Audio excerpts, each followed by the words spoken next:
Hey guys, it's Keith. I'm a little frustrated because I just took this quiz and I wasn't recording, so now I'm going to take it all over again. I am recording. This is an episode today about a New York Times political quiz from 2021, so maybe slightly outdated, but close enough to the current issues of the day. I'm just curious where I might fall, according to the New York Times, as a politically engaged person.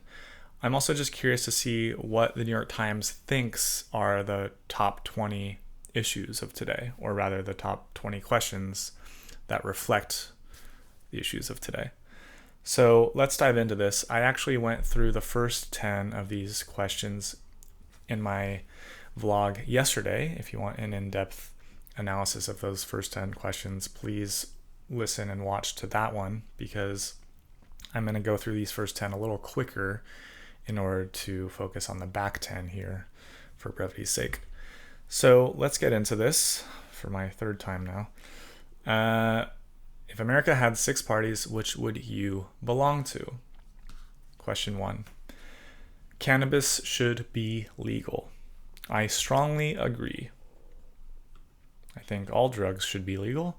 I think cannabis is the easiest drug to legalize. We're halfway there statewise.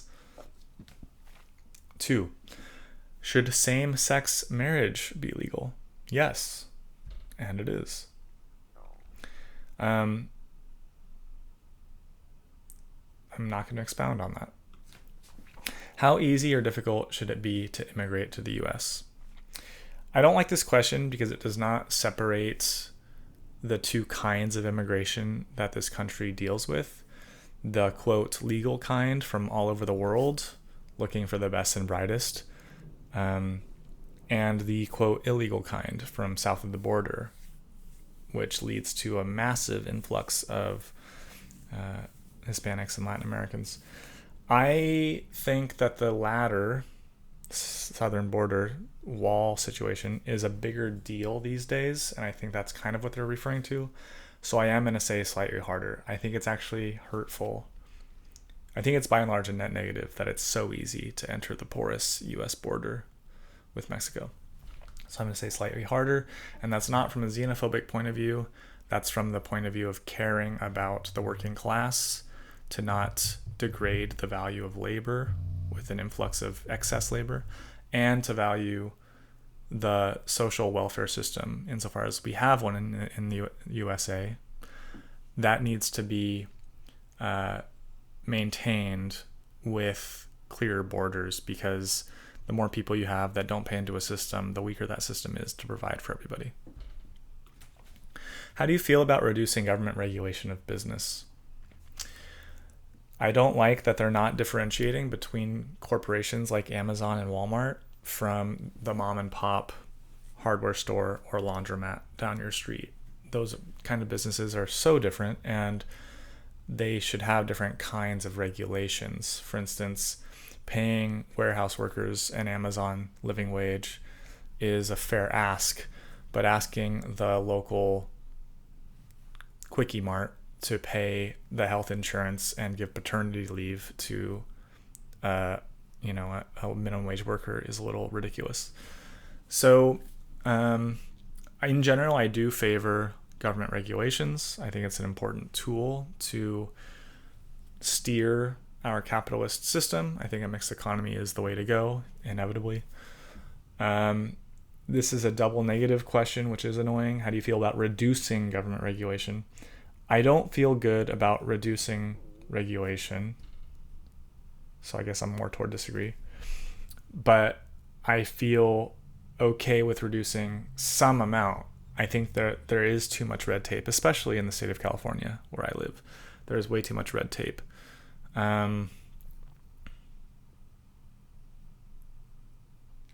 Maybe I'm actually neutral on this. But I do think it's important to regulate major corporations. So I'd rather have that be an essay answer, but I will tick somewhat disagree.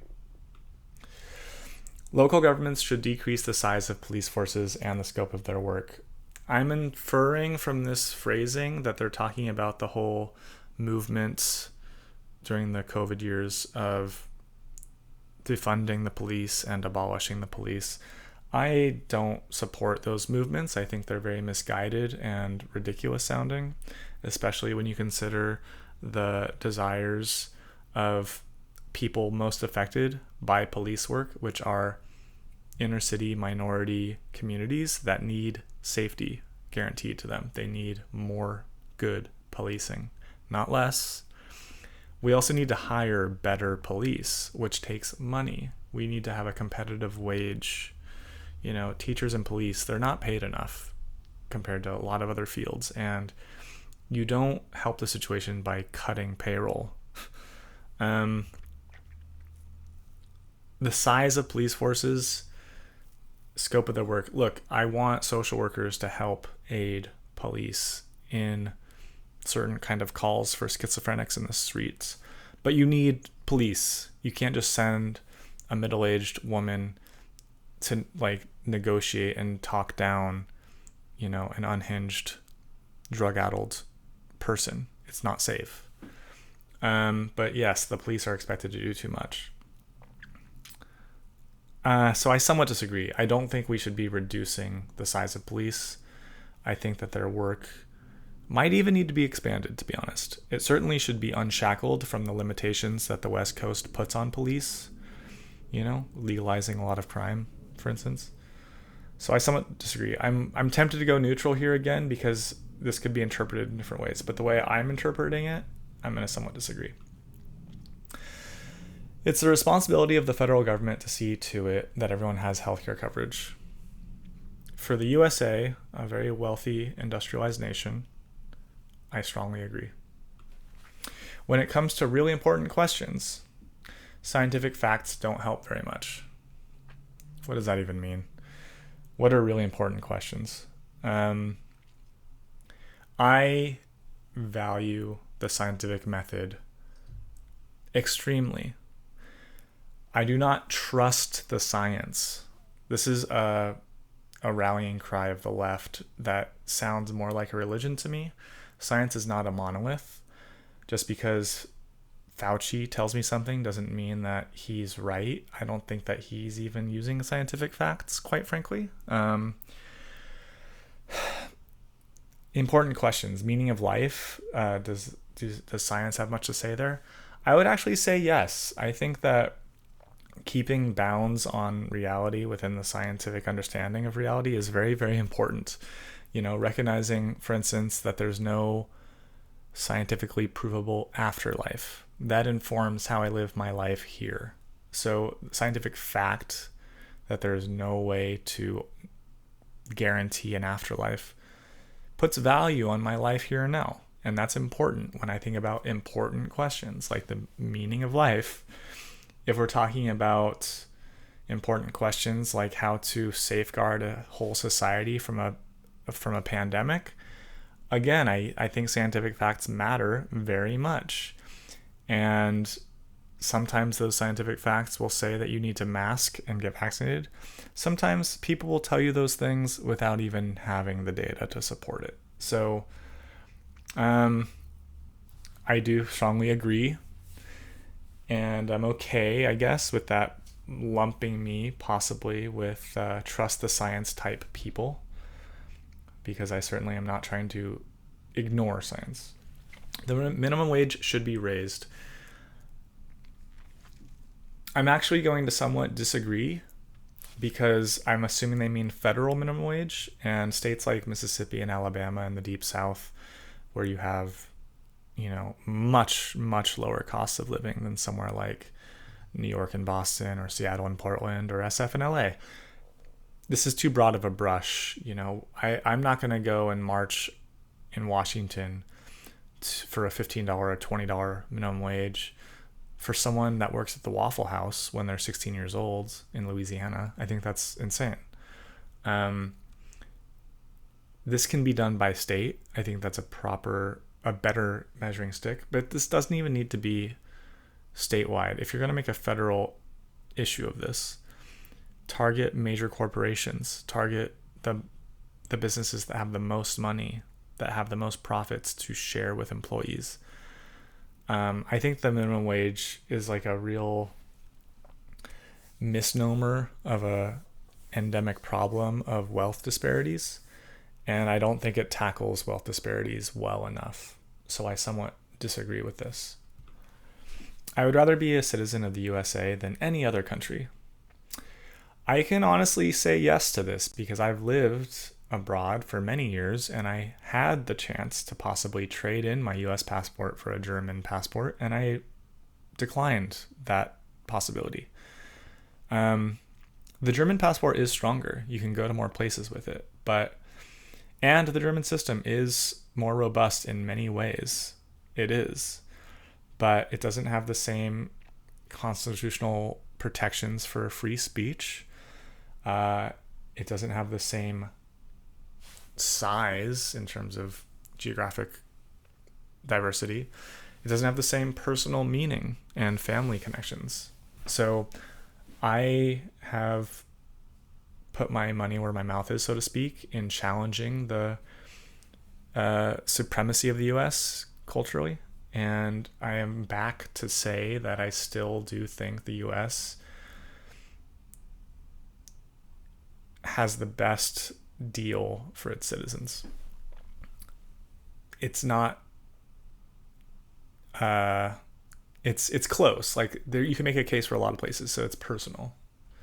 But for me, I do agree. I'm going to somewhat agree. Gun control laws should be stricter. It should be as hard to get a gun as it is to drive a car. There should be tests, background tests, closing loopholes, easy stuff. I go more into this in my video yesterday if you want to listen. This is not a big topic for me because I do actually believe in gun rights, but I don't think it's too controversial to say that gun laws should be a little stricter. Okay, American society systematically advantages white people. I do not like this question. I do not like identity politics. I don't like that we talk about identity politics. I don't like that white people are a monolithic group, because they're not. Russians and Ukrainians, already different. Italians and Scandinavians, different. It's just way too broad of a brush.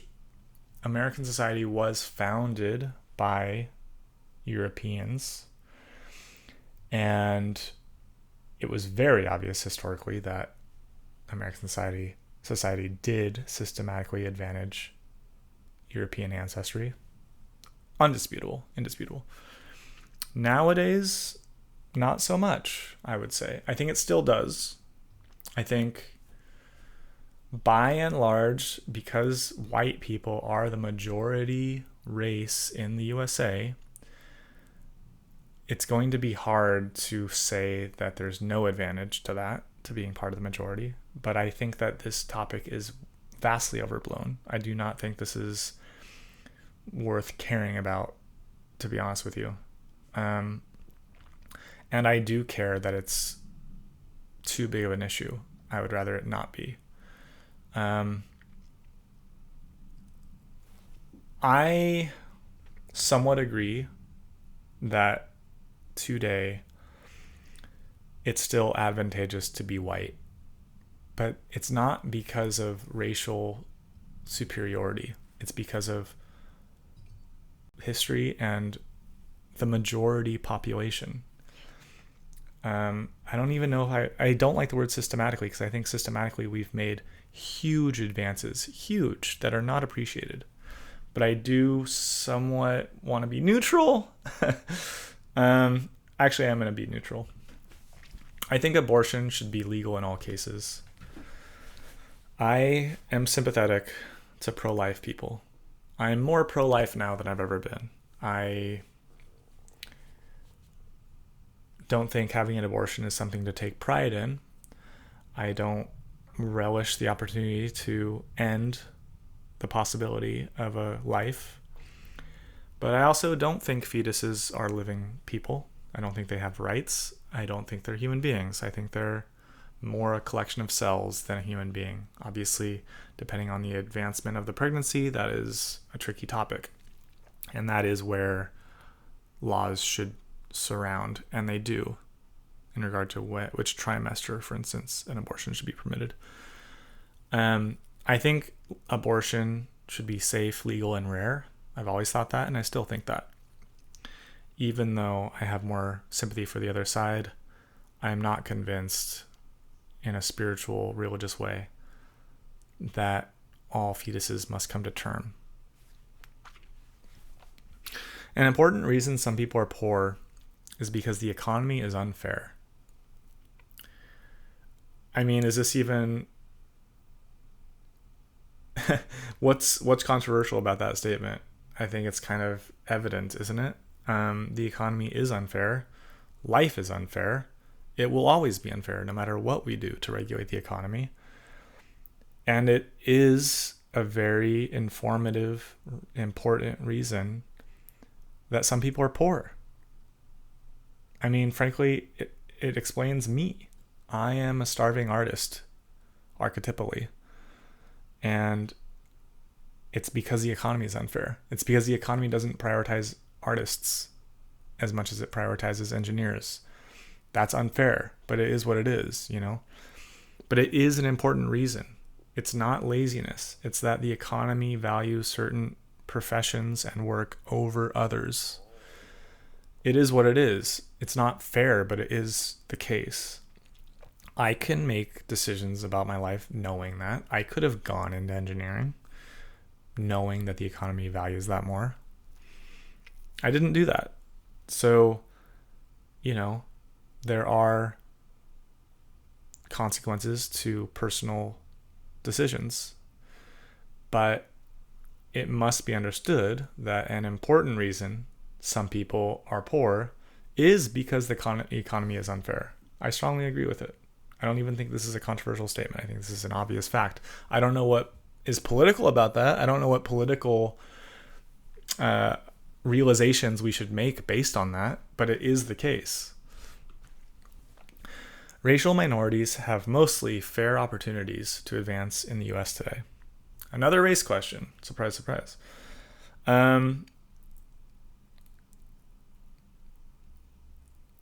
Racial minorities do have mostly fair opportunities in the US today.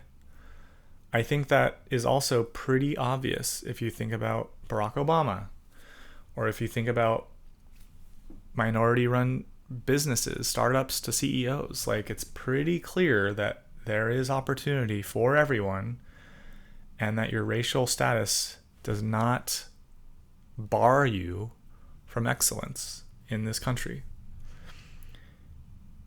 I like how this is phrased. Racial minorities have mostly fair, not totally fair, not equal on every measurement, but mostly fair opportunities, not outcomes, but opportunities to advance in the US today, not in the past, not 100 years ago, today. I think this is definitely true. I'm not saying it's a totally fixed system and we don't have to care about it at all, but I do think we care about it too much because it is a better system than we've ever had, a better system than anywhere else. And I strongly agree with this, to be honest with you. A third question about race. Today, discrimination against white people has become as big a problem as discrimination against black people and other minorities. Notice how black people is capitalized and white people is not. What is that? Man, talk about token progress. Like, we got the letter B capitalized by the New York Times, guys. Yay. I hate race politics. I hate them. I think identity politics are such a waste of time. And it's not to say that I don't sympathize with the plights of minorities and it's not to say that I think everything is fair and equal now. But I think that this obsession with race and how fair everything is, I think it's perverse and I think it's pathological. Okay. There is discrimination against white people. I know it as a fact. I've been in rooms. I hear things. I know what gets published from writers. I know which writers get published. I know which academics get hired for professorships. I know the biases today lean toward optics. I know that corporations are measured on their justice and equality indexes based on quotas, and it is very real that white people, all of them, are discriminated more so than black people in the higher echelons of society. There are, I'm sure, industries, I am not even sure. I can imagine that there are still industries or certain cities or jobs where black people are still more discriminated against. You don't have to twist my arm. I can easily believe that. But by and large, especially where people really care, like getting a job at the New York Times, it is advantageous to be a minority. And if you don't know that, then you don't pay attention to the goings on among the professional managerial class. All that said, I'm not that bothered by it. I don't think it's the biggest sin that this country has ever committed, but I do think it falls out of line with our value system as a fair and just country, what we're based on. I think it is immoral. I think it's wrong. But I don't know if it's as big a problem. I think it's a problem. I think it's a problem to try and overcorrect the injustices of the past by actively discriminating against an entire group of people based on what that group of people's supposed ancestors did. Never mind that they might be new immigrants, never mind that they might not, have been tied to slavery at all, or Jim Crow laws. I mean, again, this topic is such a mess. It's such a mess, and I don't know what the New York Times thinks I mean if I tick strongly agree. I'm passionate about this topic, but it doesn't mean that I strongly agree with it. I guess I somewhat agree, though I'm tempted to stay neutral because I don't think that these politics define my politics, because I care much more about the drug war and about innovation and about what to do about the impoverished in our streets. I care so much more about that stuff than this, but this does dominate our modern discussions, doesn't it? So I have to stand here. Should the government raise taxes on incomes above $200,000? Yes. Easy yes. In case you were worried that I'm not actually of the left, wealth disparity is a problem. It's not a racial problem. It's a wealth problem. Yes, more white families have wealth than black families. More white families are also impoverished than black families. If you, like, this kind of governmental act, is the kind of thing I want to see. $200,000 is a lot of money. It's taxed less than 50%. So you're walking home still with more than $100,000, which is a lot of money. 100 years ago, the U.S. enjoyed the tax revenue at a rate above 90% for the highest tax brackets. Above 90%. We're not even at 50% today. So yes, I think if you make this much money, you can afford to be taxed more. And you should appreciate where your tax dollars might go. That's a whole other problem of where they do go. But we need this money for better infrastructure projects, for better internet, for better roads and public transit. We need this money for Medicare and Medicaid and Social Security. Like, this is important. Like, we could solve homelessness with great shelters and social programs that bring people into their own homes, if possible, with this kind of money. So yes, we should raise taxes on the wealthy. Do you favor or oppose providing a way for undocumented immigrants already in the U.S. to become citizens? Another easy yes, I favor this. I mean, what's the alternative? You want to keep undocumented workers undocumented? Why? Who wins? Well, you and I win because we enjoy cheaper food. Undocumented immigrants do the labor that citizens don't do. They do it out of desperation, and their undocumented status keeps them in line because they can always be threatened with deportation. I get to buy cheaper food, produce, because of that. I'm willing to pay a little more so that those workers live slightly better lives. Much better lives. The security of being a citizen is very, very valuable. I guess the alternative would be to kick them out of the country. I think that both should be on the table. I think that it's okay to deport certain people that are psychopaths or, contributing nothing to society even. That's on the table for me. I don't want to guarantee citizenship for everyone that hops over the border, but there has to be a path. There has to be a path towards citizenship. It's the only right moral thing to do. I don't know what that path looks like, but I'm just going to leave it there. Wealthy people spur innovation. How is this even a question? How is this political? The answer is yes. Wealthy people do spur innovation. How? It takes money to innovate. An idea might be free. Depends where you're getting the ideas from, what's informing your idea process, but ideas come to people. In order to develop those ideas, you need money to build a prototype, to invest in R&D, to test your idea. You need money. That money usually comes from funding. Who funds things?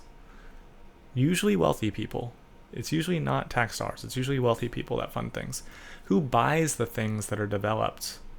Well, you can't develop at scale until you develop prototypes. Who buys that small batch of stuff that is way too much money for you and I? Who bought the first computers? Who bought the first Teslas? Who flew on the first airplanes? Wealthy people. Once wealthy people buy in, then you have more money to invest in the more middle-class models of a Tesla 3, for instance. You can only have the Tesla Model 3 after you have the sports coupe for rich people. That's how it works. Wealthy people spur innovation. They fund innovation. They buy the first products that are innovated. They have the ability to risk and become early adapters of new technologies because they have more abundant resources. I mean, all along the way, it's clear to me that wealthy people spur innovation. I don't know what that means politically. I'm not saying that the rich should be celebrated or that, we have to leave them alone to just innovate. We can't tax them because I'm not saying any of that. I'm just saying it's clear that they do spur innovation. I don't know what you want to do about that politically. And quite frankly, I don't know why this is on here. Why is this a political question? How important is the issue of climate change to you? It's less and less important to me the more and more I understand the topic, because quite frankly, this is not an existential threat. And to call it an existential threat, in my opinion, is actually morally repulsive, because in doing so, you are denying the vast developing world like India and Nigeria from developing properly with their own industrial revolutions that the USA and the West enjoyed. You want to deny India from burning coal because you think it's bad for the environment. I think that's very short-sighted and very selfish of you to think, dear anonymous listener. In my reading of the situation, the more wealthy you become, the more you care about the environment. You and I care about the environment because we live in wealthy societies that can afford to care about the environment.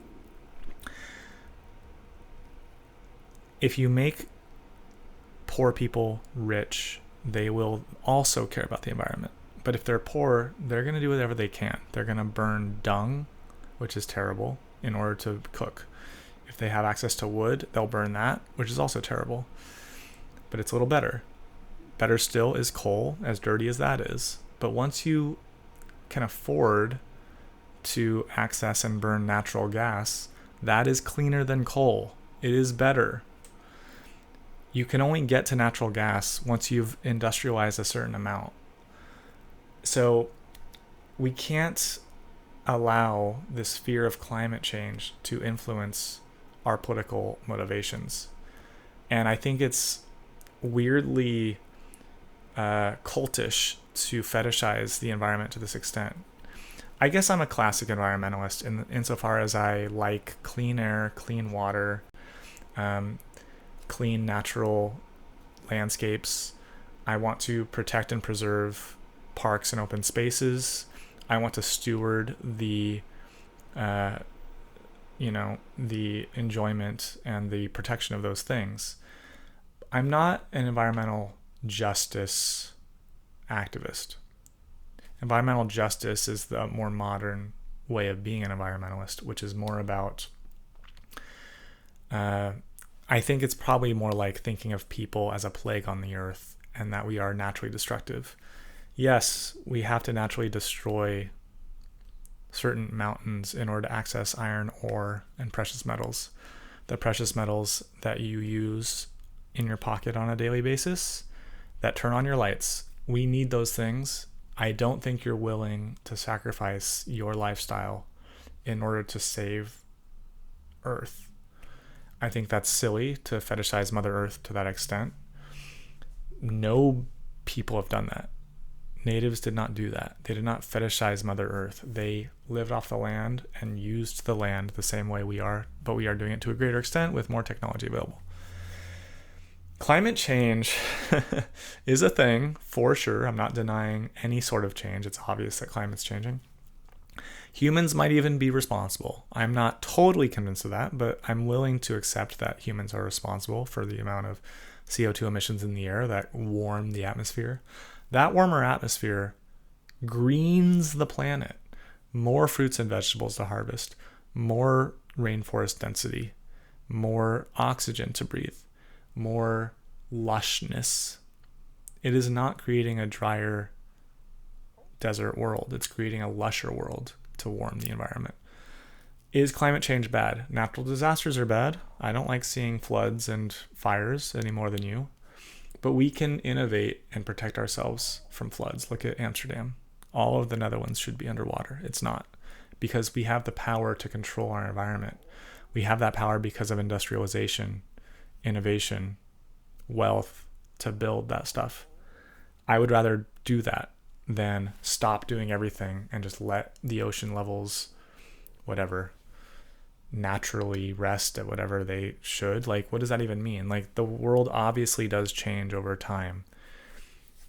I think the purpose of humanity is to flourish, that human flourishing should be prioritized over whatever environmental fetishism people might have. And I think that we can steward and safeguard a very green and healthy planet once we understand our mastery of it and our place here. So yeah, climate change is an issue, but it's not the biggest issue at all. Not even close to the biggest issue. Poverty is a way bigger issue than climate change. And in terms of the environment, breathing clean air is more of an issue than sea levels of 1 inch difference. It just is. Like,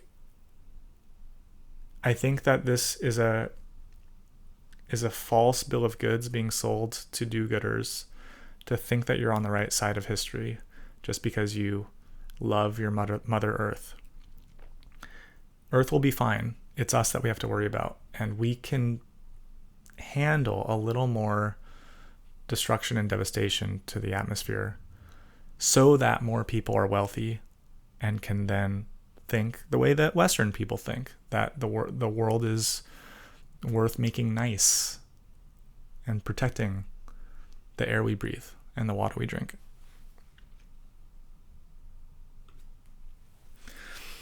It's the responsibility of the government to reduce the income differences among people. All right, this is our final question. I don't like the phrasing of this. This would be an easier question to answer if it said, it's the responsibility of the government to reduce wealth differences among people. Income differences. It's such a poor measuring stick of wealth. This is why I'm not a big fan of the minimum wage debate at this point. I support people accruing wealth to live prosperous lives, to have families, to live on their own. But you cannot mandate equal incomes. That's communism. Why did it fail? Because some jobs are more valuable than others. You know, like a plumber is more valuable than a ballerina, period. I'm sorry. And more people want to be ballerinas. But you can't mandate that ballerinas are hired, let alone paid, the same amount as plumbers, who quite frankly should be paid more for the kind of work they do. I kind of do let the market set those prices. The government can intervene in terms of taxing higher wages, but quite frankly, it's just important to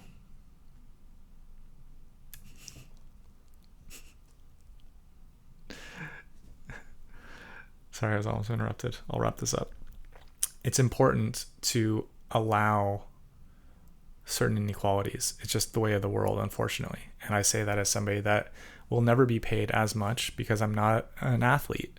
Athletes get paid the most, it seems, or, you know, entrepreneurs. Doesn't feel fair, but it's more fair than the alternative that would cut people off at their legs and demand that they're all equally paid for whatever amount of work they do. So no, I don't think it's the responsibility of the government to reduce the income differences among people. People will choose different fields that pay more or less. If you choose to go into the public sector, you will make less than going into the private sector. We all know that. You still might do it because of your values, but you cannot expect to be paid as much. You can't expect the government to level those paychecks. But yet I do support the sentiment of this statement in the sense that I want more wealth equality. I want things to feel more fair and for there to be less disparities, because disparities hurt everybody, including the wealthy. It's not in your favor as a wealthy person to step over the bodies of poor people who could easily revolt one day. It's not to your advantage to have those disparities. If I was very wealthy, I would much rather pay into a system that took care of those people than turn a blind eye and think they should just go get a job. Like, that's not in my nature to say that. Like, some people need more help, but not through income. People, like, government should be helping people at the bottom with social services, not with income.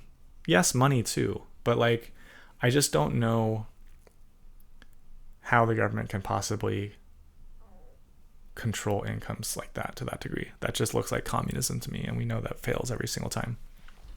So I somewhat disagree with this, but I don't strongly disagree because the spirit is still kind of there. All right, here I am. Slightly different score than I got last time. Last time it put me around here, a little more socially progressive, I guess. But yeah, I think this is about right. I am a moderate, right on the line socially, and more economically leftist, liberal. So this is where I am at. I'm not close to any party, it looks like. But I'm going to go through all these parties in another video. I'll leave it here because this one's already a bit long. But here is my outcome. I like the quadrant style that the New York Times is using here. It's not quite the online political compass, and I'll talk about that difference in my next video. But there we are, guys. Hope you enjoyed, and I'll make another final one to analyze this data after this.